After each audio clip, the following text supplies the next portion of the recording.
Pictures appearing to show Andrew Mountbatten-Windsor crouched over an unidentified woman are featured in the latest disclosure of files linked to the late American sex offender Jeffrey Epstein. The images are among more than 3 million documents published by the Trump administration. It's not known where they were taken.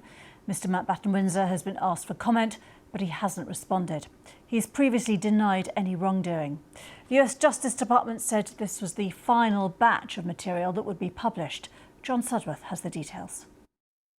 In and amongst the more than 180,000 images released are these pictures showing the then Prince Andrew kneeling over and touching a female whose identity has been hidden. There's no context, location or date provided. Andrew has always denied any criminal wrongdoing, but this latest batch of files once again contains items raising serious questions of judgment, not least an email exchange from 2010, long after his close friend Jeffrey Epstein had been convicted of sexual offences involving children, suggesting he meet with a 26-year-old Russian woman in London who he might enjoy having dinner with. Andrew replies he would be delighted to see her and adds, "Will she be bringing a message from you? Please give her my contact details to get in touch."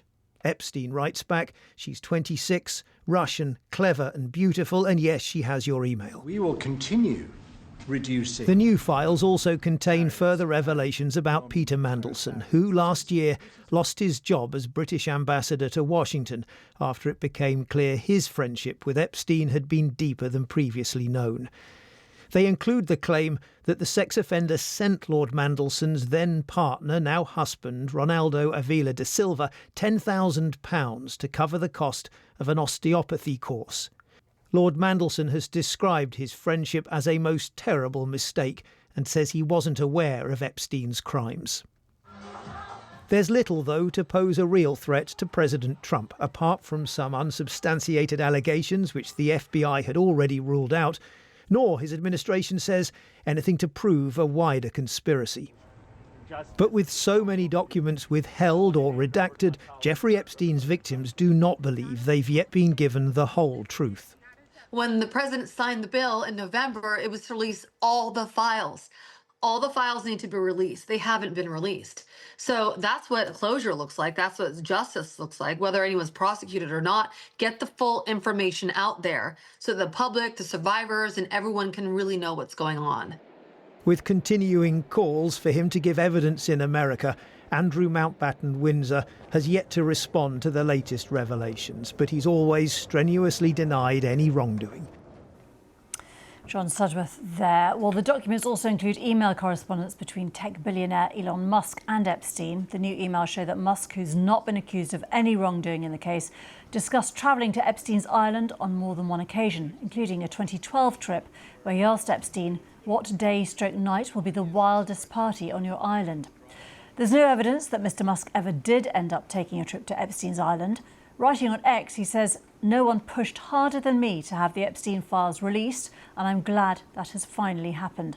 I had very little correspondence with Epstein and declined repeated invitations to go to his island or fly on his Lolita Express, but was well aware that some email correspondence with him could be misinterpreted and used by detractors to smear my name." Well, Gloria Allred, a prominent civil rights attorney, represents many of Epstein's victims. She gave her reaction to the latest release of files. Some of them are completely devastated by the fact that the Attorney General, the Department of Justice, was supposed to and indicated that they were redacting victims' names, the survivors' names.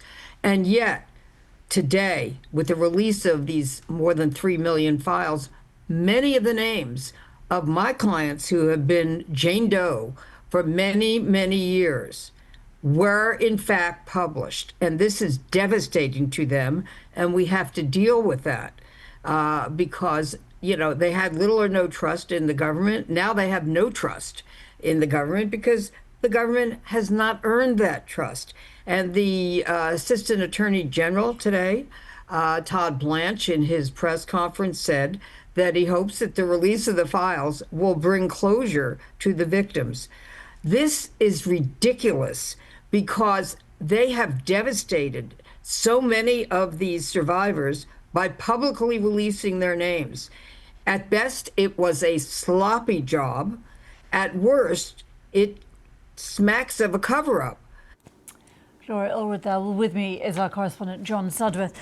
John, a number of questions from this, but first of all, the administration indicating this is the final batch. Is that likely to be the case? That's what they're saying, that they have complied with the law, which was that they release all relevant files, except for a few exceptions for legal reasons or to protect the identities of the victims. But they say this is pretty much it. What's interesting, Geeta, I think in some ways this story is now playing bigger in the UK than it is in the US. Some US news sites I noticed not even leading on this story this morning, and I think that's of course because of the involvement of people like Andrew Mountbatten-Windsor, Peter Mandelson, etc. There are, of course, other high-profile American figures caught up in this latest batch of documents. The Microsoft founder Bill Gates, for example, in what looks like an email that wasn't sent, written by Jeffrey Epstein. The suggestion in these files is that Bill Gates caught a sexually transmitted disease. He has called that suggestion absurd and false, and like everybody involved in this, all strenuously denying any involvement in anything, certainly anything wrong, and very definitely nothing criminal. And actually, these files bear that out. We heard Todd Blanche, Donald Trump's personal lawyer and Deputy Attorney General, sort of releasing these latest batch of documents, saying that there is no evidence here of co-conspirators. If there was, he said, we would be prosecuting those individuals. The trouble with all of this, of course, we were told last year that there were a potential 6 million documents they were looking at. Now we're told they have finished with the release of 3.5 million of them. So somewhere 2.5 million haven't been released. For the Justice Department, they will say that's because they're irrelevant or legally confidential or need to be redacted to protect victims. For those who see conspiracy in that, in any of this, they will say they're being withheld precisely for that reason, to continue the cover-up. And so, of course, I think as much as the Justice Department, as much as the Trump administration wants to draw a line, I think this is very unlikely to do so. Yeah, we've seen Gloria Allred there saying that, in fact, identities have been released also for the first time, and a call from a lot of those people also for just more material to come out. Do you know whether there's any legal route for them to do that? Well, you're right, as well as claiming that an insufficient amount of material has been released, they are also complaining that in the material that has been released, despite the Justice Department saying that it's been very careful and has withheld information precisely to protect their identities, it has gone ahead and done so.